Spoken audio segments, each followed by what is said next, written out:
Dios bendiga a la iglesia. Abra la escritura por favor conmigo en el Evangelio según San Lucas. Y vamos a ir al capítulo 6. Y vamos a leer ahí detenidamente un pasaje hermoso que ministró mi vida grandemente. Y espero que ministre la vida de usted también. Por favor, trataré de no ser largo, pero por favor le pido a todos, pongan atención. Los jóvenes, concéntrense un momento aquí en lo que el Señor quiere decirle. Los niños, yo creo que ya bajaron los niños y los padres tienen libertad para escuchar la palabra de Dios, amén. Salvo los que tienen bebés pequeñitos, ¿verdad? De brazo todavía. Vamos a leer la palabra del Señor en el capítulo 6 del Evangelio de San Lucas. Si lo tienen, me dan un amén pentecostal. Aleluya. Dice la palabra en el verso 1. Aconteció en un día de reposo que pasando Jesús por los sembrados, sus discípulos arrancaban espigas y comían, restregándolas con las manos. Y algunos de los fariseos les dijeron: ¿por qué hacéis lo que no es lícito hacer en los días de reposo? Respondiendo Jesús les dijo: ni aun esto habéis leído, lo que hizo David cuando tuvo hambre él y los que con él estaban, cómo entró en la casa de Dios y tomó los panes de la proposición, de los cuales no le es lícito comer sino solo a los sacerdotes, y comió y dio también a los que estaban con él.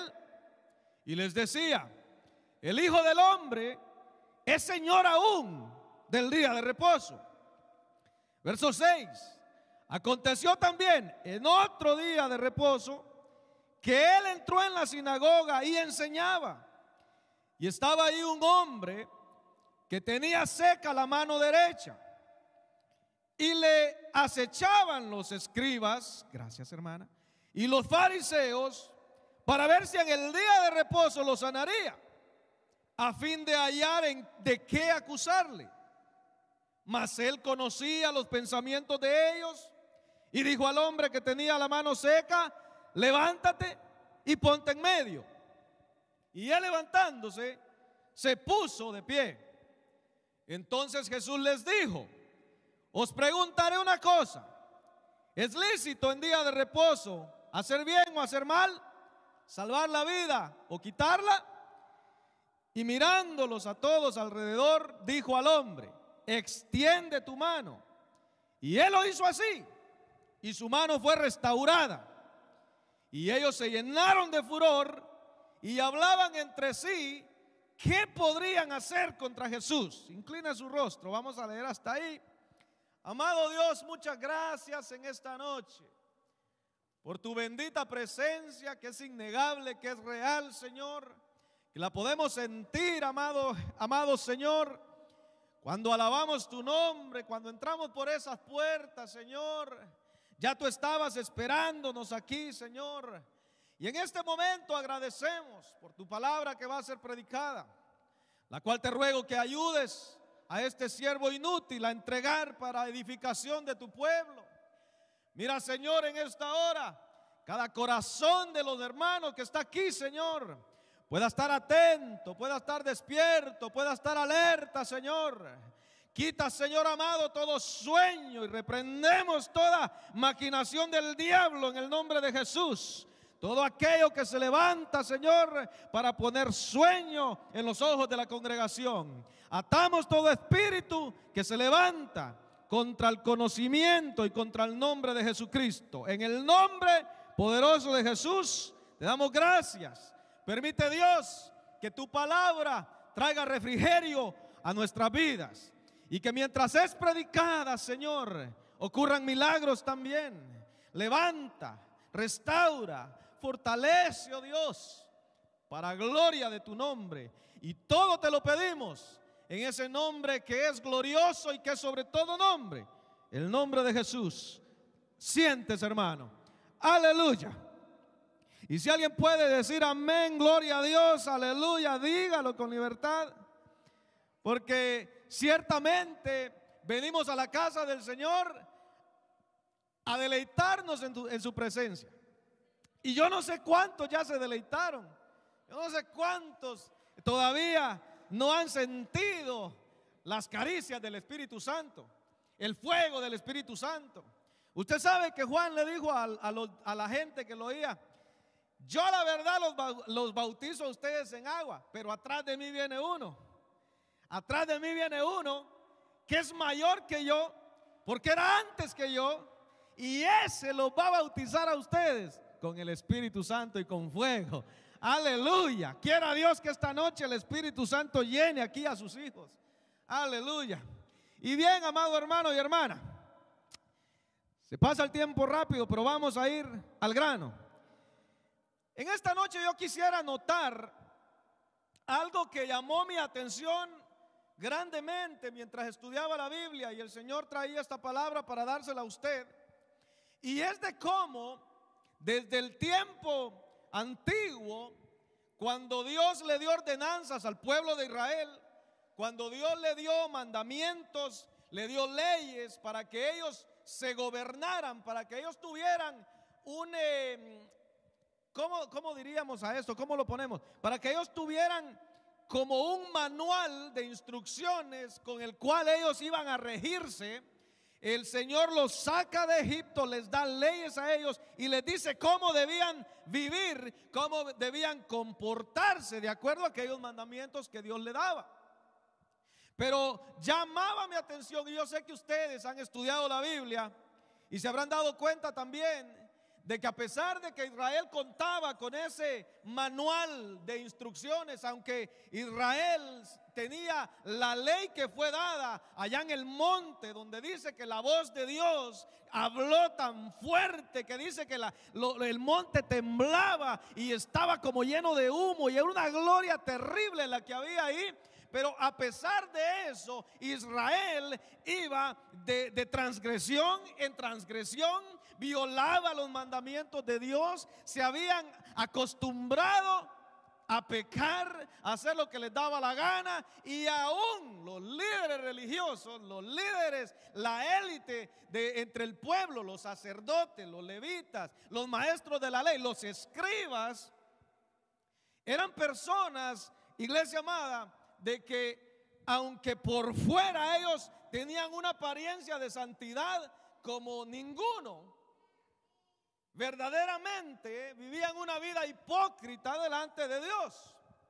Es por eso que cuando Jesucristo aparece en escena, es por eso que cuando Él viene y comienza a predicar y la gente empieza a darse cuenta del mensaje que Jesucristo traía, como que fue el martillo pegando con la piedra y echaban chispas. Y cada vez que Cristo hacía un milagro, y especialmente en día sábado, los religiosos de la época pegaban el grito, se alarmaban, lo llamaban blasfemo, lo llamaban pecador, lo intentaban matar, siempre andaban mirando cómo acusarlo o cómo tener ocasión contra él. Entonces, amado hermano, la religión del tiempo y la religión a lo largo de la historia ha sido un asunto terrible para el hombre. Y digo esto porque muchos de ustedes eran en otro tiempo religiosos, ¿sí o no? ¿Cuántos eran religiosos antes? ¿O usted nació en el evangelio completo, en la verdad? Gloria a Dios por lo que sí. Pero la mayoría, me atrevo a decir, que venimos de un trasfondo de donde, aunque en mi caso yo nunca fui de la religión tradicional, cierta influencia tenía en mi vida aquello. Entonces no podemos decir que no conocemos el asunto de la religión. En algún momento el mundo entero, fíjese que hoy usted habla con personas y ellos se consideran religiosos, se sienten que son buena gente, se sienten que merecen un lugar allá a la par de Jesús. Ellos se consideran religiosos. De alguna manera la religión ha afectado la vida de la gente. Y en esta noche yo quiero predicar, no sabía cómo ponerle a este mensaje, pero la religión o Cristo, lo vamos a llamar así, la religión o Cristo. ¿Qué le parece? Porque cuando usted mira lo que la religión hace y lo que la religión causa en la vida del ser humano, y ve por otro lado los efectos que tiene en la vida de la gente el estar expuesto a la presencia de Jesucristo y a la predicación de su evangelio, usted se va a dar cuenta de que la religión, de la forma en la que la concibe el ser humano, no tiene nada que ver con la verdadera religión de la que habla la palabra de Dios. En Santiago capítulo 1, versos 26 y 27 dice algo que llamó mi atención. Dice: y si alguno se cree religioso entre vosotros y no refrena su lengua, sino que engaña su corazón, la religión del tal es vana. O sea que sí hay una religión que es agradable delante de Dios, pero hay una religión la cual Dios mira y la encuentra vana. Y algo vano es algo que no tiene peso, es algo que no tiene valor, es algo que no sirve.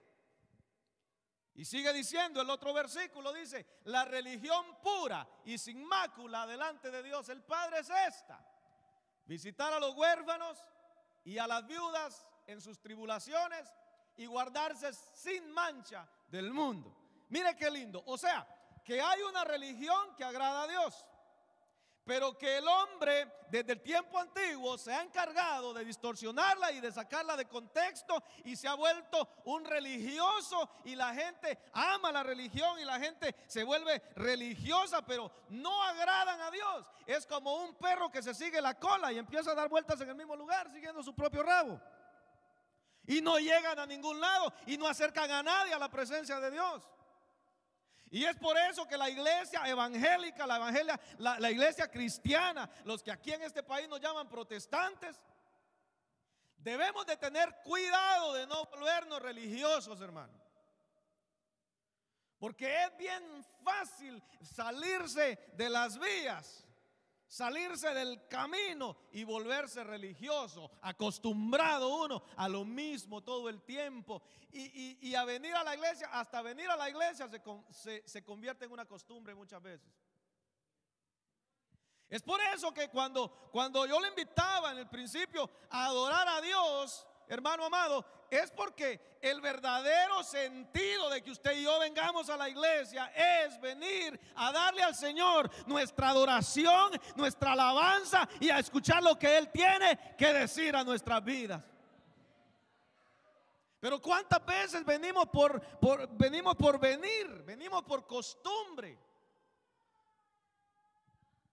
No hay una alabanza para el Señor. No hay una exaltación y no hay un deseo genuino de que nuestras debilidades, de que nuestros errores y defectos sean expuestos a la luz de Cristo para que Él nos transforme día con día. Venimos de una forma y nos vamos de la misma forma, y no pasa nada muchas veces en la vida del creyente evangélico. Y en estos pasajes que vimos dice la palabra que los discípulos comenzaron a cortar espigas de trigo porque tenían hambre, querían comer. Pero cuidadito, le profanaban el sábado a los escribas, a los fariseos. Cuidadito, eso era sagrado. En ese día no se podía hacer nada. Y Dios guarde, cuando ellos miraron que los discípulos agarraron esa espiga y comenzaron a trabajar con sus manos para comer aquel grano, se escandalizaron y le dicen al Señor, o le dicen a los discípulos: ¿por qué hacen lo que es ilícito hacer el día sábado, el día de reposo? Fíjese que hay una denominación que ellos el sábado, hermano, cuidadito, son iguales o peor que estos fariseos y escribas. No se les puede tocar el sábado. Pero me gozo cuando el Señor les dice que Él es Señor del día de reposo. Él es Señor del día de reposo. Él es Señor de todos los días, amado hermano. Él no quebranta nada porque Él es Dios soberano y puede hacer como Él quiere, cuando Él quiere, con quien Él quiere. Alabado sea el nombre del Señor. Dele gloria pues, digan amén. Y entonces la religión viene a ser peligrosa porque en lugar de acercar al hombre a Dios, lo aleja, lo separa. Yo pensaba en la religión como tal vez como una incubadora. Usted ha visto una incubadora donde se incuban huevos, o las incubadoras del hospital, cuando los niños son prematuros y se les mete ahí y eso les da un calorcito que hasta los pone tostaditos a los niños.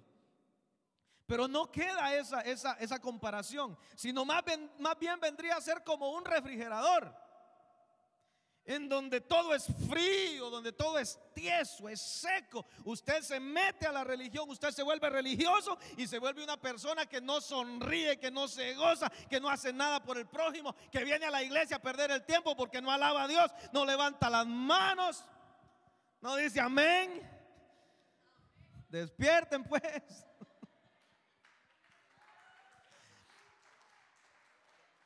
Y ahí está uno metido en esa congeladora llamada religión.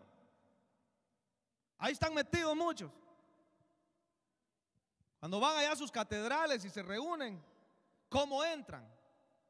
Es una solemnidad, hermano, porque hay como 10,000 muñecos mirándolos y entran así, suavecito, con una reverencia. ¿O ya no se acuerdan? Los que salieron de ahí. Y entonces, cuidado, levanta la voz a alguien. Cuidado, alguien levanta la cabeza. No pueden decir nada. Por allá se escucha uno que abre un libro por ahí, ni siquiera la Biblia leen. Y dígame usted, amado hermano, ¿dónde por la religión usted ha visto que un ciego recobre la vista? ¿O dónde los religiosos de la época habían libertado a un endemoniado? ¿Dónde los fariseos y los escribas habían en algún momento, porque ellos eran la élite de la religión, eran la crema innata de la época, ellos eran los meros meros, tenían sus vestiduras con sus, ¿cómo se llamaban esas cosas que dice Jesús que las hacían más grandes, más vistosas? Pero en ningún momento usted encuentra que los religiosos levantaran a un paralítico, o que los religiosos le devolvieran la vista a un ciego, le volvieran la audición a un sordo, echaran fuera a un demonio. Dice que Cristo entró en la sinagoga y ahí estaba un endemoniado y aquellos no hacían nada. Porque la religión es en sí misma muerta, no tiene poder. Y yo me di a la tarea de buscar lo que significa religión, y entre otras cosas quiero compartirle esto. Me voy a poner los lentes de un doctor ahora y le voy a decir, dice que es un conjunto de creencias o dogmas acerca de la divinidad. Es un conjunto de creencias y dogmas acerca de la divinidad. Se trata de sentimientos de veneración y temor hacia la divinidad. Es un conjunto de normas morales para la conducta individual y social, y de prácticas y rituales, principalmente la oración y el sacrificio para darle el culto a la divinidad. Eso dice la Real Epidemia de la Lengua Española. También dice que es una virtud que mueve a dar a Dios el culto debido. Pero también encontré que lo definen como una obligación de conciencia para cumplir con el deber. Entonces, cuando ya lo miramos desde este enfoque, desde esta perspectiva, la religión pierde su sentido. Mira al que está al lado suyo y se está durmiendo, dele un codacito ahí. Oh, gloria a Dios. Pero por otro lado, dijo el apóstol San Pablo en Romanos 1:16, él dijo: porque no me avergüenzo del evangelio, porque es poder de Dios para salvación a todo el que cree. ¿Cuántos aquí no se avergüenzan del evangelio? Porque es poder de Dios al que cree. El evangelio es el poder enviado del cielo por parte de Dios el Padre en la persona de Jesucristo, revelado a los hombres por medio de su Hijo, predicado por los apóstoles. Se ha mantenido por más de 2000 años este mensaje y sigue libertando y sigue restaurando y sigue salvando y no pierde su poder y no pierde su valor y no pierde su significado, porque es el poder de Dios. Y dice la palabra que Dios no cambia. Y dice la palabra que Jesucristo es el mismo de hoy, de ayer, de hoy y por los siglos. Entonces, si a mí me ponen a escoger entre la religión fría, muerta, frívola, tímida, el evangelio que es Cristo mismo, hoy yo me abrazo con las 2 manos y con las piernas al amado Hijo de Dios, porque Él es el que puede libertar al hombre. Solo Él puede traer un cambio a la vida del ser humano. Nada más, nada ni nadie. Solamente Jesucristo. Oh, gloria a Dios. No sé cómo va a acabar esto, pero le digo algo, iglesia amada. Quiera Dios que usted se lleve esto en su corazón. Lléveselo en su corazón. Si usted, mire, no ha estado viviendo el evangelio como Él nos llama a que lo vivamos esta noche, amado hermano y hermana, póngase las pilas y dígale: Señor, enséñame a vivir el evangelio. El evangelio es lo más maravilloso que Dios le ha dado a la creación, porque es el poder que vino a salvar a una creación que estaba caída, separada de Dios, doliente, quebrantada, en pecado. Amado hermano, podríamos pasar la noche. Estábamos para el gato, para el tigre, para el león, estábamos. Nadie daba nada por nosotros. Y estos religiosos, los fariseos y los escribas, fíjense que los escribas tenían una característica. Cuando ellos salían por la mañana de su casa, según las tradiciones que ellos tenían, se daban un baño, se ponían túnicas limpias y salían por el camino. Ellos iban por el camino y no saludaban a nadie, ellos no tocaban a nadie, ellos no le daban la mano ni saludaban de beso a nadie, porque ellos tenían que llegar a aquel lugar donde copiaban la ley de Dios limpios. Ellos no podían ni siquiera mirar algo indecente porque se contaminaban, y ellos iban a leer a Isaías, ellos iban a leer a Jeremías, ellos iban a copiar aquellos libros sagrados. Y entonces, si durante el camino por accidente alguien los tocaba, se regresaban a su casa y se cambiaban de ropa, se bañaban y volvían a salir para la sinagoga. Estos eran los escribas, los que escribían la palabra, los que la copiaban. Y cuando la palabra viva aparece en escena, se le opusieron con todo lo que tenían. Escribían los escritos antiguos, pero cuando la palabra viva estaba ahí, no la conocieron, no la recibieron en su corazón. Religiosos, ¿sabe que el religioso no puede recibir el favor de Dios? Y el religioso no quiere que otro reciba el favor de Dios. ¿Cuántos de aquí anhelamos la salvación de las almas, hermano? ¿Cuántos aquí anhelamos que la gente se convierta, que vengan, ir a buscarlos, predicarles, mandarles un texto a los amigos, a los compañeros, testificarles? Ese es el sentido del llamamiento de Dios para nuestras vidas. Entonces la religión, con todo y eso, amado hermano, que significa, no se compara con que definamos el evangelio en 2 versículos. Es poder de Dios para salvación y son buenas nuevas. Aleluya. Entonces, amado hermano, no ande cabizbajo, usted que tiene la revelación del Hijo de Dios en su corazón, usted que ha recibido el impacto, la impartición de la gracia de Dios sobre su vida, no ande cabizbajo como que usted anda dando lástima. Levante su cabeza en alto y diga: yo soy un hijo de Dios, yo soy una hija de Dios. Aleluya. Usted tiene lo que el mundo necesita. Mire, amado hermano, cuando uno se vuelve religioso, cuando la iglesia cae en ese error de volverse religiosa, se viene al culto y se va del culto. Ya se sabe uno el programa, ya se sabe qué días hay culto y es normal, tenemos que saberlo. Sabemos los días, los horarios, ya sabemos cuántos coritos van a cantar los músicos y ya sabemos cuáles van a cantar muchas veces. Dependiendo del hermano que pase a predicar, ya algunos hermanos identifican: hoy viene grueso el mensaje, hoy nos va a dar sueño, y empiezan a interceder para que el Señor los mantenga despiertos. Otro se para cierto hermano y dicen: hoy va larga la cosa. Hay quienes dicen: no, el hermano predica corto, hoy nos vamos temprano.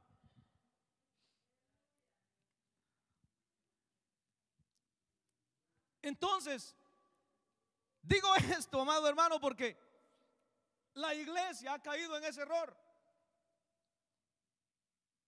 de volverse un acostumbrado. ¿Y sabe qué pasa cuando nos acostumbramos a ese estilo de culto, a ese estilo de asistir a la iglesia? Es que no vemos la manifestación del Espíritu Santo, es que no vemos el favor de Dios reflejándose, manifestándose en la vida de nuestros hijos, en nuestro propio corazón, amado hermano. No lo vemos, porque entramos y salimos, cantamos por costumbre. Esta gente estaban en la sinagoga, esa gente estaban en el templo, eran religiosos, estaban ahí, no faltaban. ¿Y a dónde se dirigía? ¿A quién se dirigía el servicio de ellos? ¿Hacia dónde iba enfocado? ¿Hacia dónde estaba dirigido el enfoque del servicio de ellos? Toda su religión, todas sus costumbres y tradiciones que ni en la Biblia estaban, pero que ellos las habían adquirido. ¿En qué dirección, en qué sentido iban? Si cuando miramos la religión desde un punto de vista meramente espiritual, la religión tiene su origen de ser en la gente. Dios no necesita crear una religión para que lo adoren a Él, no. La religión ha existido por causa del ser humano. Pero estos, Jesús los tuvo que acusar. Les dijo: ustedes le cierran la puerta del reino a las personas, no los dejan entrar. Y viene a mi mente en aquella ocasión que llegó don fariseo, y dice que comenzó a exaltarse delante de Dios. Y allá había un pobre cobrador de impuestos, un trabajador del IRS. Ahí está. Y ahí estaban los dos. Y uno decía: te doy gracias, Señor, porque yo soy respetado. Hoy yo tengo esto, mira, yo oro, yo ayuno 2 veces a la semana, doy mis diezmos, doy mis ofrendas. Y te doy gracias porque Dios guarde ser como este que está aquí. Gracias porque no soy como este, como este publicano, decía.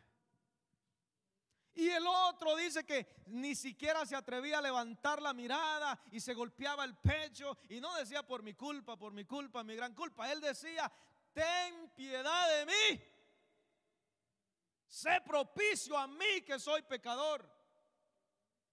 Se da cuenta que la razón de entrar en la casa de Dios y el motivo de venir delante de Dios es para que nuestra vida sea de alguna manera afectada, impactada por el poder de Dios, por el perdón de Dios, por la misericordia de Dios. Oh, gloria al Señor.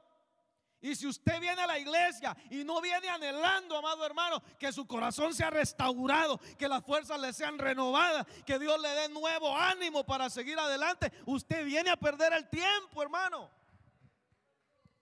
No pierda el tiempo. Este no es tiempo para estar ahí dormidos, jugando a la religioncita. No, no. Este es tiempo, amado hermano, que verdaderamente le encontremos el sentido verdadero a lo que es venir a la iglesia y a lo que es haber recibido un llamamiento del cielo. Aleluya. Oh, gloria sea el nombre de Dios. ¿Qué necesitaban o por qué los discípulos agarraron espigas y comenzaron a comer? ¿Por qué? Porque las tripas les tronaban, tenían hambre, ellos querían saciar el hambre. Esa era la necesidad. Pero aquellos no la vieron. No vieron la necesidad del necesitado. Ellos vieron que el sábado estaba siendo profanado. Y ya estos habían mostrado su cara ahí en el capítulo 5 de Lucas, si usted lo puede leer en la casa. Ahí Dios, el Señor hace otro milagro. Levanta a un paralítico. Y ellos decían, ¿y quién es este? Porque el Señor le dijo, tus pecados te son perdonados. Y el Señor dice en esta noche, tus pecados te son perdonados. Si le fallaste a Dios, levanta tu cabeza porque Él te perdona. Si te humillas delante de Él, tus pecados te son perdonados. ¿Y quién es este que perdona pecados? Empezaron a decir. No es solo Dios puede hacer eso. Solo Él puede hacer eso. Entonces el Señor les dice que es más fácil que le diga yo que le son perdonados sus pecados o que se levante, que agarre su colchón y que se vaya. Bueno, para que miren, les dijo Él, que tengo autoridad para hacer eso. A ti te digo, levántate, toma tu lecho y anda. Y dice que aquel se levantó, tomó su lecho y se echó a correr. Digan gloria a Dios. Y en el capítulo 5 de San Juan, ahí, ¿cuántos saben qué nos cuenta San Juan 5? San Juan 5 nos cuenta la historia del estanque de Betesda, donde dice que había multitud de enfermos. Habían ciegos, mancos, cojos, paralíticos, de todo tipo de enfermos, dice que habían ahí, porque existía la creencia, porque acontecía, dice la palabra, que de tiempo en tiempo un ángel venía y movía las aguas, y el primero que venía y entraba en las aguas quedaba sano de cualquier enfermedad. O sea que si alguien llegaba ahí con mal de ojo, se sanaba igual. Si un paralítico por casualidad lograba llegar antes, pero era muy difícil, quedaba sano. Y dice que cuando el Señor miró a aquel hombre y supo, porque el Señor sabe todo, yo conozco tus obras, dijo el martes aquí, yo conozco tus obras, dice el Señor, en el estudio. Mire, hermano, si usted no está viniendo a los estudios los martes, venga, se lo está perdiendo. Apocalipsis es un viaje. ¿Cómo lo podemos definir? Emocionante. No se va a aburrir. Pero el Señor dice que conoció que él ya estaba ahí por mucho tiempo. Y le dijo, ¿quieres ser sano? ¿Quieres ser sano? Y aquel hombre ya se había conformado. Porque lo obvio era de que para que ese hombre fuera sano, tenía que esperar el tiempo del mover del agua y esperar a que alguien se compadeciera de él y lo metiera ahí, lo empujara. Esa era la forma de sanarse. Entonces cuando el maestro se pone delante de él y le dice, ¿quieres ser sano? Aquel hombre le dice, no, pues, no tengo ni quien me ayude, yo no tengo quien me ayude. Y cuando el agua se mueve y yo intento llegar, otro se me adelanta. Y él ya estaba desahuciado, había perdido toda esperanza. Y los religiosos estaban ahí, la religión estaba ahí, la costumbre estaba ahí.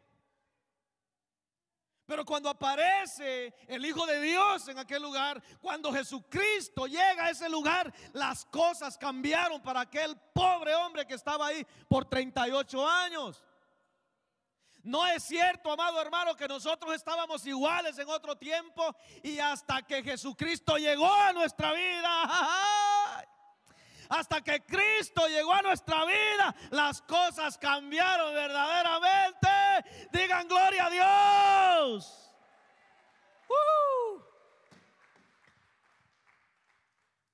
Hasta ahí cambió nuestra vida cuando Jesucristo llegó. Si usted siente, amado hermano, si usted, amigo que está aquí esta noche, siente que necesita un cambio, ese cambio lo da solamente Jesucristo, el Hijo de Dios. Ya deje de buscar en otro lado. Jesucristo está aquí esta noche para ayudarlo, para levantarlo, para salvarlo, para restaurarlo, para perdonarlo. Alabado sea Dios.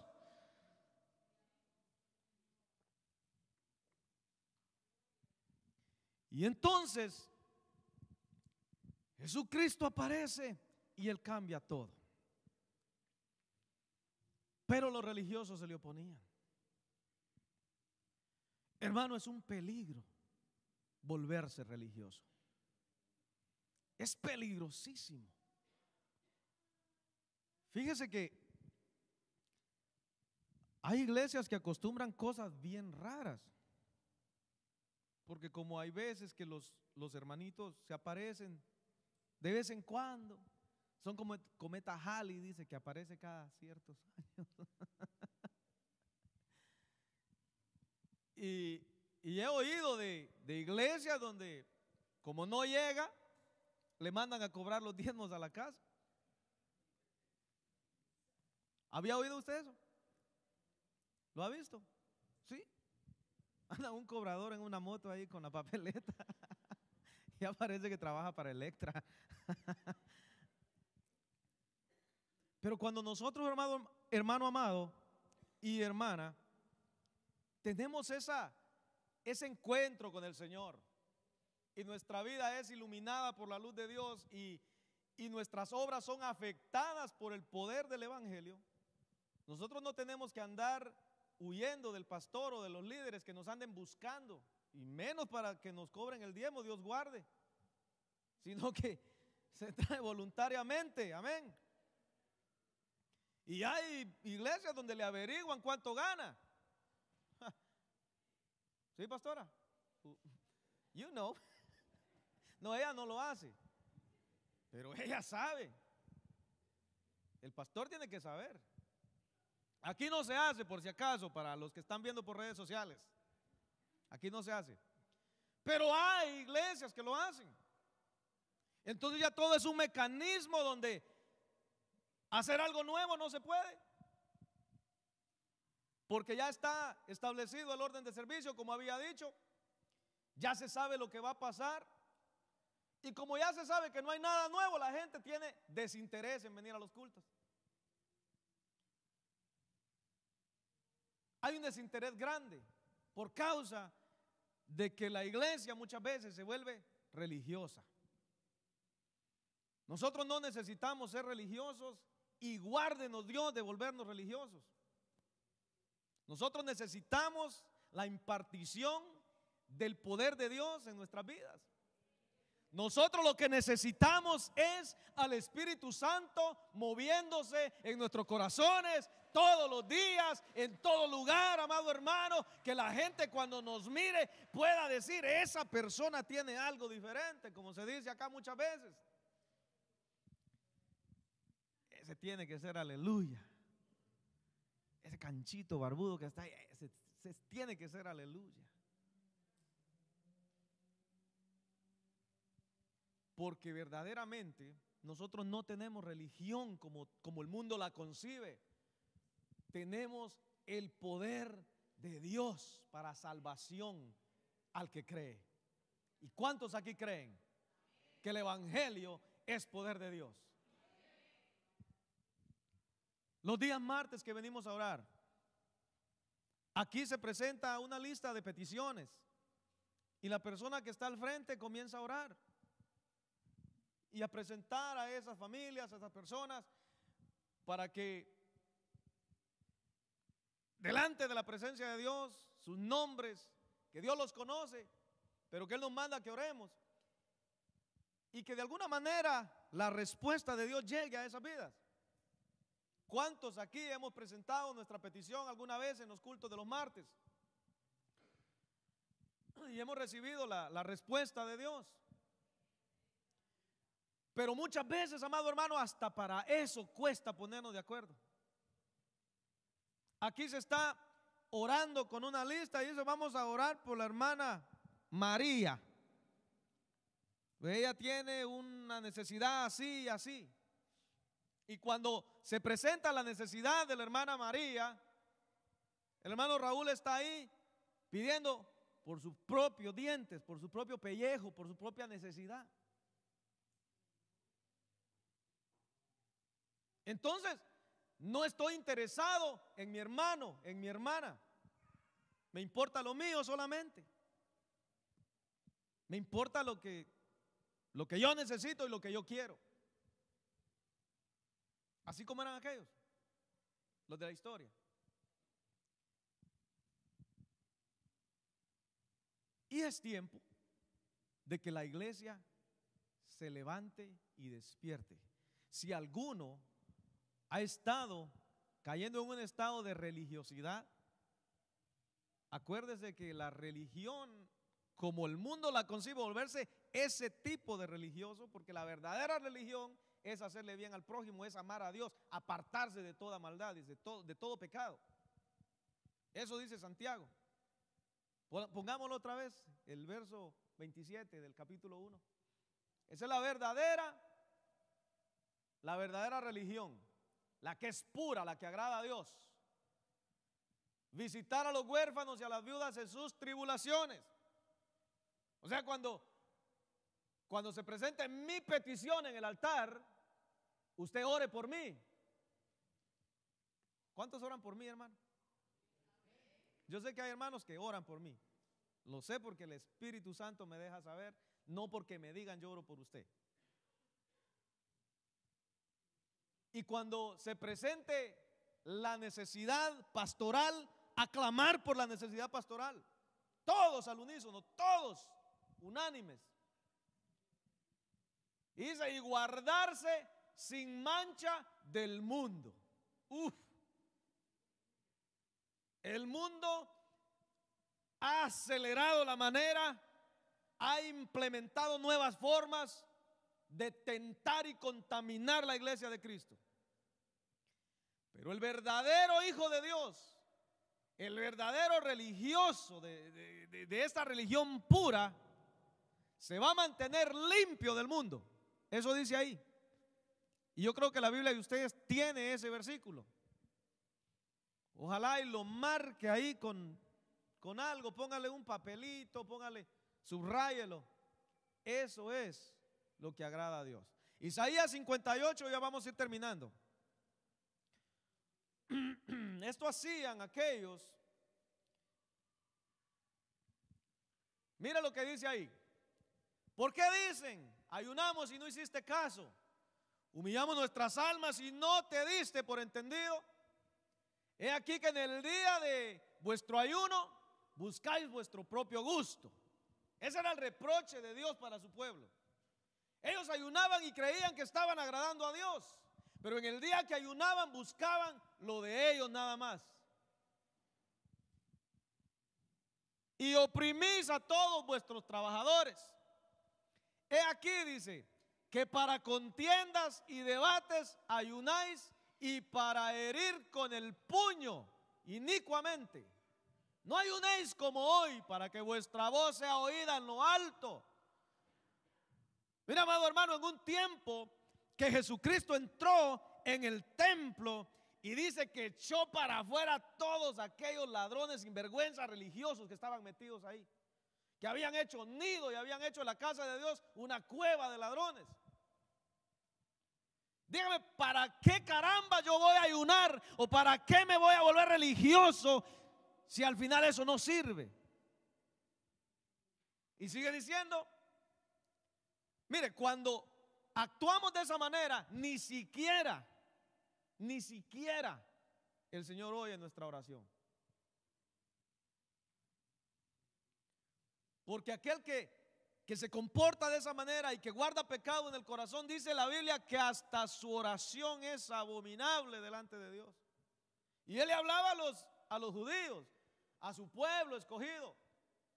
Y sigue diciendo, es tal el ayuno que yo escogí, que de día aflija el hombre su alma, que incline su cabeza como junco y haga cama de silicio y de ceniza. ¿Llamaréis a esto ayuno y día agradable a Jehová? ¿Cómo voy a decir yo, Dios está agradando de mi servicio y yo estoy agradando a Dios porque vengo a todos los cultos y nunca falto y ahí estoy siempre? Mire qué dice la palabra del Señor. ¿No es más bien el ayuno que yo escogí, desatar ligaduras de impiedad, soltar las cargas de opresión y dejar ir libres a los quebrantados y que rompáis todo yugo?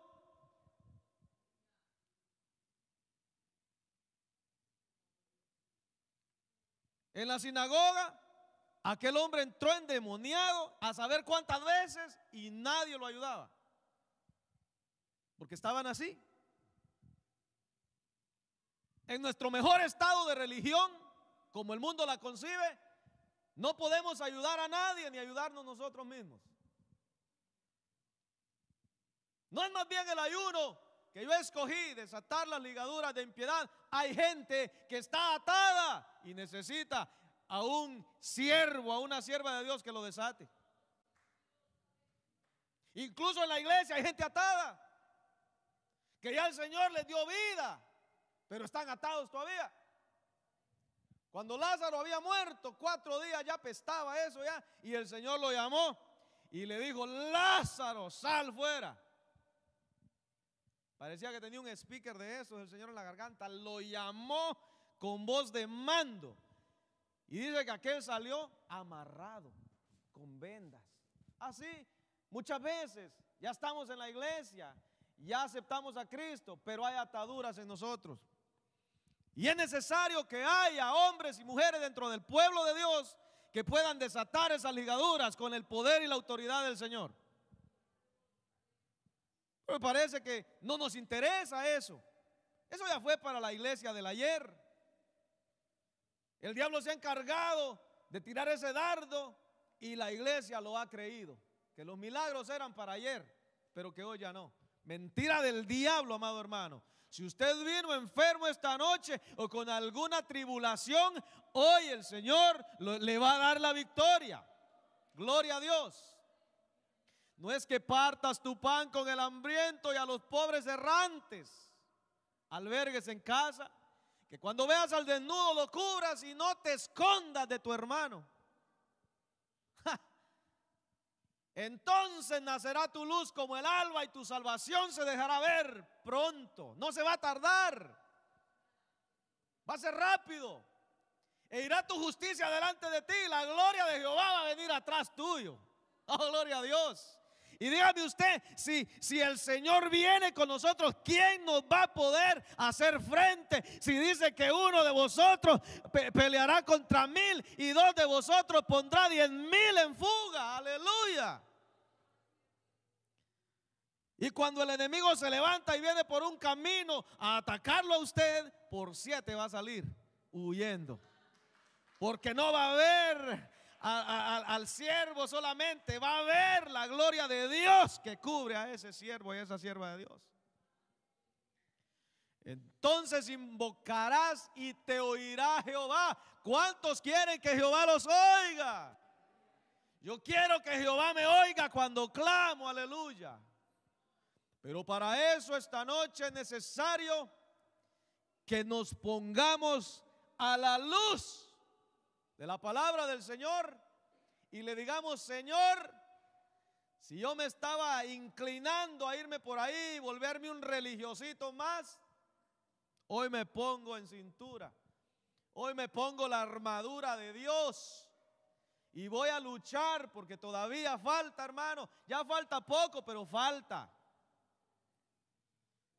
Sí. Entonces invocarás y te oirá Jehová, clamarás y dirá él: heme aquí. Si quitares de en medio de ti el yugo, el dedo amenazador y el hablar vanidad. Vanidad. ¿Qué es algo vano? Usted infla un globito y se ve lindo, tienen dibujos, tienen brillantina, y usted lo infla y se ven lindos. Eso es vanidad. Usted agarra un alfiler y se acabó. Entonces, no tengamos una religión vana, hermano amado. Y en esta noche quiero pedirle a la iglesia que se ponga de pie. No quiero ir más allá porque aquí entre nosotros, usted lo sabe porque el Señor ha estado hablando a su corazón. Hay personas que tienen tiempos que no sienten la presencia de Dios.